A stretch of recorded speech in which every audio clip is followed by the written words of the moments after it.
دوپہر کھانے کے بعد آرام کی غرض سے میں دوائی کھا کر لیٹ گئی۔ ویسے بھی سر درد سے پھٹ رہا تھا۔ ابھی آنکھ لگی کوئی 15 منٹ ہی گزرے ہوں گے کہ مجھے نیند میں ایسا محسوس ہوا جیسے کوئی زور زور سے میرا کندھا ہلا رہا ہو۔ امی امی اٹھیں۔ اپنے کان کے قریب مجھے عثمان کی آواز محسوس ہوئی، جس پر میں ہڑبڑا کر جاگ گئی۔ کیا ہو گیا؟ میں نیند سے بے حال بمشکل آنکھیں کھول کر اپنے بیٹے کو دیکھنے لگی۔ امی، وہ ابا نے نکڑ والے گھر کے لیے جن کرایہ دار سے بات کی تھی، ان کی بیوی آپ سے ملنا چاہ رہی ہیں۔ عثمان کی بات پر ایک لمحے کو میرا دماغ گھوم گیا۔ مجھ سے کیوں ملنا ہے؟ گھر پسند کرنے آئی ہیں یا مجھے؟ میرے چڑھ کر بولنے پر عثمان گھبرا کر مجھے دیکھنے لگا۔ امی آہستہ، وہ خاتون ڈرائنگ روم میں ہی بیٹھی ہیں۔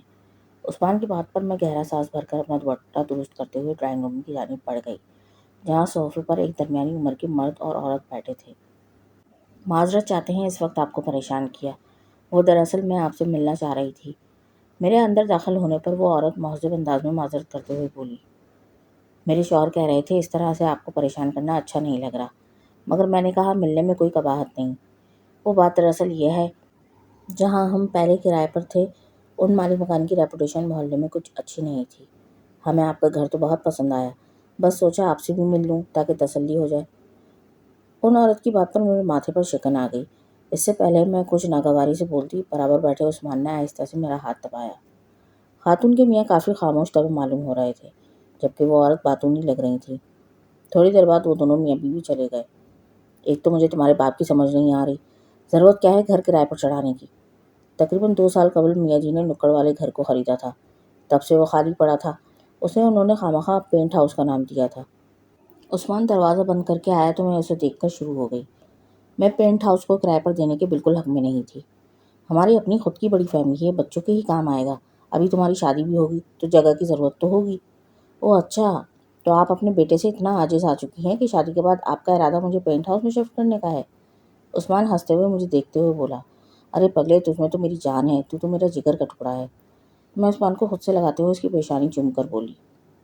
اللہ نے مجھے 4 بیٹوں سے نوازا تھا، جن میں سب سے چھوٹا عثمان تھا۔ میرے 3 بیٹوں کی شادی ہو گئی تھی۔ 2 بیٹے اوپری منزل پر اپنی بیویوں کے ساتھ رہتے تھے، جبکہ گراؤنڈ فلور پر ہمارے ساتھ میرا سب سے بڑا بیٹا اپنی بیوی بچوں کے ساتھ رہتا تھا۔ عثمان کی شادی کے بعد میرا ارادہ عثمان کو پینٹ ہاؤس دینے کا تھا۔ یہ گھر میرے مرحوم ساس سسر کا تھا۔ جب وہ ہندوستان سے ہجرت کر کے آئے تھے تو ان کے حصے میں یہ گھر آیا تھا، جو کافی کشادہ تھا۔ بڑا سا صحن، پرانی طرز پر بنے بڑے بڑے 6 کمرے اور ایک غسل خانہ، جو کافی ہٹ کر صحن کے ایک کونے میں بنا ہوا تھا۔ مجھے یاد ہے جب میں بیاہ کر آئی تھی تو رات کے وقت مجھے واش روم جاتے ہوئے ڈر لگتا تھا، کیونکہ صحن میں موجود نیم کا درخت مجھے خوفزدہ کرتا تھا۔ اشتیاق چونکہ اپنے ماں باپ کی اکلوتی اولاد تھے، تو ان کی وفات کے بعد اس گھر کے اکلوتے وارث میرے میاں ہی تھے۔ وقت گزرنے کے ساتھ ساتھ اشتیاق نے کافی رد و بدل کروا دیا تھا گھر میں۔ اندر کمروں کے ساتھ غسل خانے بنوائے، جس کو موجودہ دور میں اٹیچ باتھ کہا جاتا ہے۔ اوپر بھی اور کمرے بنوا لیے گئے تھے۔ ہمارا گھر بظاہر دیکھنے میں کافی پرانی طرز کا تھا، مگر ایک بڑا فائدہ یہ تھا کہ اس گھر کے کمرے کافی کشادہ تھے۔ کچھ وقت پہلے بچوں کو اتنا شوق اٹھا کہ دوسرا گھر لے لیتے ہیں جو نئے طرز پر بنا ہو۔ ایک تو قیمتیں بھی آسمان سے باتیں کر رہی تھیں، اوپر سے کمرے بھی درب نما، جن کو دیکھ کر ہی ہم نے اپنا ارادہ ملتوی کر دیا۔ ویسے بھی اس گھر میں ہمیں کوئی مسئلہ نہیں تھا۔ آپ کو کیا ضرورت تھی گھر کرائے پر دینے کی؟ میں صبح صحن میں پودوں کو پانی دیتے ہوئے اشتیاق سے بولی، جو کرسی پر بیٹھے کتاب کا مطالعہ کر رہے تھے۔ اس میں حرج ہی کیا ہے؟ ہر ماہ گھر کا کرایہ ہاتھ میں آ جائے گا۔ ویسے بھی ہمیں ابھی ایسی ضرورت نہیں اس پینٹ ہاؤس کی، خالی پڑا تھا، جب ہوگی ضرورت تب خالی کرا لیں گے۔ اشتیاق کی بات پر میں گہرا سانس بھر کر رہ گئی۔ اس سے پہلے میں کچھ بولتی، دروازے پر ہونے والی دستک پر میں دروازے کی جانب بڑھ گئی۔ دروازہ کھولا تو وہی کرایہ دار خاتون تھیں۔ ان کو دیکھ کر مجھے یاد آیا کہ یہ کل رات ہی شفٹ ہوئی ہیں۔ میں اندر آ سکتی ہوں؟ وہ خاتون جھجکتے ہوئے بولی۔ جی آ جائیں۔ میں انہیں راستہ دے کر بولی۔ ان کے ساتھ ایک لڑکی تھی جو 24-25 سال کی تھی۔ ایک لمحے کو دیکھ کر میں ٹھٹک گئی۔ میں نے اتنا حسن نہیں دیکھا تھا، خاص طور پر اس کی بڑی بڑی آنکھیں جو دیکھنے والوں پر سحر طاری کر دیں۔ میرا نام راحلہ ہے اور یہ میری بیٹی صنوبر ہے، وہ عورت کرسی پر بیٹھتے ہوئے بولی۔ اشتیاق کے سیل فون پر کسی کی کال آ گئی تو وہ اٹھ کر اندر چلے گئے۔ چائے لاؤں آپ کے لیے؟ میں نے راحلہ سے پوچھا۔ نہیں جی، بہت شکریہ، دراصل میں نے سوچا آج آپ لوگوں سے ملاؤں۔ وہ خاتون خوش مزاجی سے بولیں۔ میری ایک ہی بیٹی ہے اور اس نے BA کیا ہے، وہ بولی۔ میرے شوہر اکرم سرکاری نوکری کرتے ہیں۔ تھوڑی دیر بعد میری بڑی بہو چائے لے کر آ گئی۔ میں اپنی بہو کا ان خاتون سے تعارف کرانے لگی۔ میں حقیقت میں اپنی بہوؤں کے معاملے میں بڑی خوش قسمت ثابت ہوئی ہوں۔ نہ صرف شکل و صورت میں بلکہ عادت و اطوار میں بھی ان کا جواب نہیں تھا۔ گھر کے ماحول کو خوشگوار بنانے میں میری بہوؤں کا کافی ہاتھ تھا۔ تھوڑی دیر بعد وہ خاتون چلی گئیں۔ اچھی مہذب خاتون ہے، میں اشتیاق کو صحن میں آتا دیکھ کر بولی۔ بیگم صاحبہ، پہلی بار آپ جب ملی تھیں ان خاتون سے اس وقت کافی جھنجھلاہٹ کا شکار تھیں۔ ہاں، اس وقت میں ٹینشن میں تھی، لیکن آپ کا فیصلہ درست تھا۔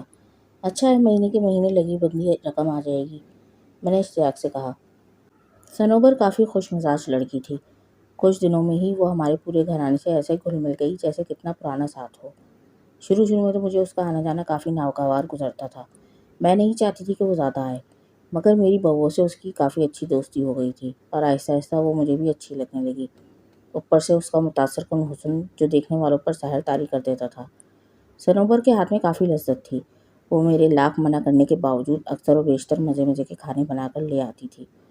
کچھ دنوں سے میں محسوس کر رہی تھی کہ عثمان صنوبر میں کافی دلچسپی لینے لگا ہے، اور اس بارے میں نے اپنے شوہر سے بات کرنے کا فیصلہ کیا۔ میں نے صنوبر کے بارے میں ان کی رائے جاننا چاہی تو انہوں نے کہا، کیوں، کیا برائی ہے، اتنی تو پیاری بچی ہے، اور پھر دیکھی بھالی بھی ہے۔ آپ تو بڑا اس کے ہاتھوں کے کھانے کی تعریف کیا کرتی تھیں کہ اتنے لذیذ کھانے بناتی ہے۔ ہاں تو کیا، جو لذیذ کھانے بنائے گا میں اس کو اپنی بہو بنا لوں؟ میں چڑھ کر بولی۔ در حقیقت میں اس کے حسن سے خائف تھی۔ میری بھی روایتی ماؤں والی سوچ تھی کہ شادی کے بعد میرا بیٹا بالکل ہی میرے ہاتھ سے نہ نکل جائے۔ میں نے عثمان کے لیے لڑکیاں دیکھنے کا سلسلہ جاری رکھا، لیکن کوئی بھی لڑکی میری سمجھ میں نہیں آ رہی تھی جو عثمان کے ساتھ اچھی لگے۔ عثمان کے جوڑ کی لڑکی کے بارے میں سوچتی تو چھم سے میری آنکھوں کے سامنے صنوبر کا سراپا آ جاتا۔ پھر میں نے فیصلہ کر لیا اور گھر والوں کو بھی آگاہ کر دیا کہ میں عثمان کے لیے راحیلہ سے صنوبر کا ہاتھ مانگنے جاؤں گی۔ میری بات پر سب خوش تھے۔ میری نظر عثمان کے چہرے پر پڑی جس کا چہرہ خوشی سے کھل اٹھا تھا۔ کچھ دنوں میں ہی صنوبر میری بہو بن کر آ گئی۔ اس کے آنے سے گھر کی رونق میں اضافہ ہو گیا تھا۔ میں بھی بیٹی کی خوشی دیکھ کر مطمئن تھی۔ عثمان بیوی کے ساتھ ساتھ میرا بھی بہت خیال رکھتا تھا، جیسے شادی سے پہلے رکھتا تھا۔ اس کی یہ بات مجھے بہت خوشی دیتی تھی۔ عثمان اور صنوبر کی شادی کو 2 ماہ ہو گئے تھے۔ ان 2 ماہ میں نے صنوبر سے کوئی کام نہیں کرایا تھا، بلکہ میری بڑی بہو آصفہ ہی سب کام کرتی تھی۔ بیٹا صنوبر، بھابھی کا تھوڑا ہاتھ بٹا دیا کرو۔ ناشتے کے بعد میں اس کے کمرے میں آ کر پیار سے بولی۔ جی امی، کیوں نہیں، میں چاہتی ہوں اب تم دونوں خود ہی کام بانٹ لو۔ ایک دن وہ کھانا پکایا کرے، ایک دن تم، باقی اور جو کام ہو مل کر دیکھ لینا، تاکہ اکیلی آصفہ پر بوجھ نہ پڑے، اس کے بھی چھوٹے بچے ہیں۔ جی امی، ٹھیک ہے۔ اس کی فرما برداری پر میں نہال ہو گئی۔ کچھ دن تو سب ٹھیک رہا، مگر اب میں غور کر رہی تھی کہ صنوبر کچھ گمسم سی نظر آتی ہے۔ اس میں پہلے والی شوخی نہیں دکھتی۔ اکثر وہ صحن میں بیٹھی نیم کے درخت کو گھورتی رہتی تھی۔ اس کی اس قدر خاموشی مجھے وحشت میں مبتلا کرنے لگی تھی۔ اچانک سے اسے کیا ہو گیا تھا، یہ میری سمجھ سے بالاتر تھا۔ عثمان بھی اس کی اس حالت پر کافی پریشان تھا۔ دن بہ دن وہ بالکل چپ سی ہوتی جا رہی تھی۔ اس کو اس طرح دیکھ کر ہم سب پریشان تھے، بلکہ دوسری جانب اس کے والدین بھی کافی پریشان رہنے لگے تھے۔ آج چھٹی کا دن تھا۔ ہم سب صحن میں بیٹھے چائے پی رہے تھے کہ عثمان کی نظر صنوبر پر پڑی، جو درخت کو گھورے جا رہی تھی۔ وہاں کیا دیکھ رہی ہو صنوبر؟ عثمان نرمی سے بولا۔ اس کی بات پر ہم سب بھی صنوبر کی جانب متوجہ ہو گئے۔ وہ وہاں کھڑا ہے، صنوبر درخت کی طرف اشارہ کرتے ہوئے سرگوشیانہ آواز میں بولی۔ اس کی بات پر میرے رونگٹے کھڑے ہو گئے۔ وہاں تو کوئی بھی نہیں ہے، اشتیاق صنوبر سے بولے۔ وہاں ایک سایہ ہے جو مجھے دیکھ رہا ہے۔ اس کی بات پر وہاں موجود ہم سب گھبرا گئے۔ تم اندر چلو میرے ساتھ، عثمان صنوبر کا ہاتھ پکڑ کر اندر لے جاتے ہوئے بولا۔ یہ کیا ہو رہا ہے اشتیاق صاحب؟ میں پریشانی سے بولی۔ مجھے تو خود کچھ سمجھ نہیں آ رہا بیگم صاحبہ، میں کیا بولوں؟ میری بات پر وہ خود بھی پریشان ہوتے ہوئے بولے۔ ابھی تک صنوبر درخت کی جانب اشارہ کرتے ہوئے بولتی تھی کہ اسے کوئی نظر آتا ہے، مگر اب کچھ دنوں سے ایک اور پریشانی سامنے آ گئی تھی۔ اب اکثر صنوبر کی آواز مردانہ آواز میں بدل جاتی تھی۔ ایک دن صنوبر باورچی خانے میں کھڑی تھی، کھانا بنا رہی تھی کہ اس کی آواز مردانہ آواز میں بدل گئی اور اس نے چیزیں پھینکنا شروع کر دیں، جس پر میں گھبرا کر اس کو باورچی خانے سے باہر لے آئی تھی۔ باجی، آپ کی بہو پر سایہ ہو گیا ہے، خوبصورت بھی تو اتنی ہے، اسے کسی مولوی صاحب کو دکھائیں۔ ہماری کام والی ماسی یہ سارا منظر دیکھ کر بولی۔ ماسی کی بات پر میں سر پکڑ کر بیٹھ گئی۔ کیا واقعی صنوبر پر سایہ ہو گیا تھا یا اس پر کوئی جن عاشق ہو گیا تھا؟ یہ جاننے کے لیے کہانی کا اگلا حصہ دیکھیں۔ ہمارے چینل کو لائک اور سبسکرائب کریں اور بیل آئیکن کو کلک کرنا نہ بھولیے گا۔